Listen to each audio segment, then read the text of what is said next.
I always say about Liszt that he was the first superstar. Kind of like the Mick Jagger of his time.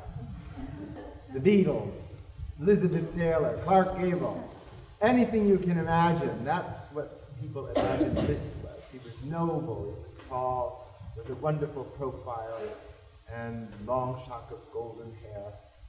And they used to say about Liszt that he was what a king ought to be. And single-handedly, during his lifetime, he raised the status of the artist in society to unheard of heights. During Mozart's time, the artist had to creep around to the back door and be let in through the servants' entrance, but not Liszt. There's a story about him that once at the concert house in Moscow, he was playing a concert and the czar kept twittering away. You know how in the village people, they were listening to music and the czar was talking. Finally, Liszt got annoyed and he stopped playing. He just sat there quietly and the czar went on and on. Finally, he says, "Oh, please continue." and Liszt looked up at it. "But your mind is state, your majesty. When you are talking, even the muse must be silent." And he shut the czar up. When he went to Berlin, he stayed there for 30 days for his first trip. And they ended up, the women used to go crazy. He would take off his gloves very slowly, throw them into the audience, And women would chase after him to get his cigar stubs, and lovingly they'd pick them up off the floor and stuff them into their glasses. They even had Liszt breeches, made a little yellow lederhosen with pictures of Liszt bust on them, for the young men who wanted to emulate Liszt. And it was not without good reason. The man believed very clearly that he had a transcendent mission, and he wrote a series of etudes called the Transcendental Etudes. Transcendentalism was all over the world at the time. Emerson was writing about it, and people wanted to come out above the boundaries of everyday life, and they wanted to get closer to something spiritual.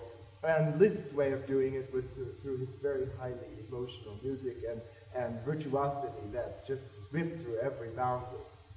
And one of his ways of communicating with his audience was to do transcription.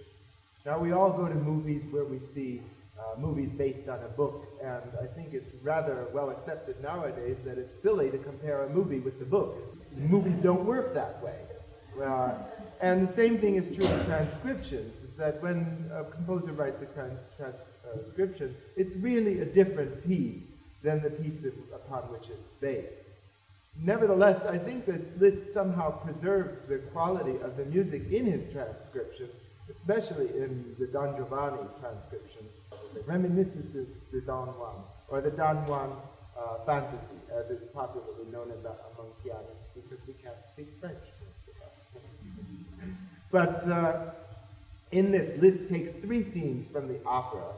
Don Juan was the quintessential lover, the man who couldn't resist women. He saw them, and actually he felt that women were actually, he was the innocent one, because they were so beautiful and so wonderful, he couldn't resist them.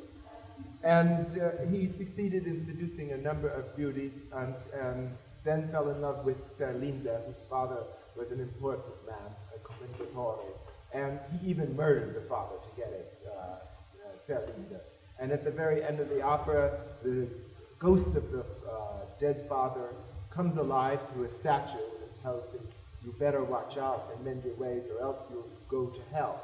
Well, Don Giovanni pays no attention. He tells him, "Please join the fun. There's champagne here and food." And this man looks at him, "The ghost, so I have no need of earthly food."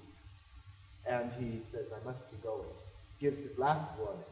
And of course, Don Giovanni doesn't pay any attention to it, and at the end of the opera, indeed, the set opens up, he falls into the flames, and he disappears amidst great, vengeful joyfulness. Now, in the transcription, Liszt takes the scene from the end and places it first, and then the wonderful love scene between Don Giovanni and Serlinda, where he thinks, "God, she better come on."